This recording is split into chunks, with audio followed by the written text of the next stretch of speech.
160 million children worldwide are victims of child labor, and half of them even work in dangerous circumstances. UN aims to eliminate all forms of child labor by 2025, and NGOs and governments have been working hard towards the goal. But lately, the number of children working has only been rising globally.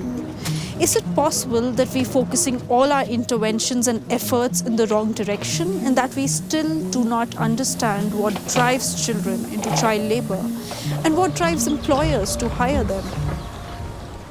But there is one approach that calls for our attention. A groundbreaking program which researchers have been working on in Bangladesh and Nepal for the past 4 years. And what if I told you that the researchers are working children themselves?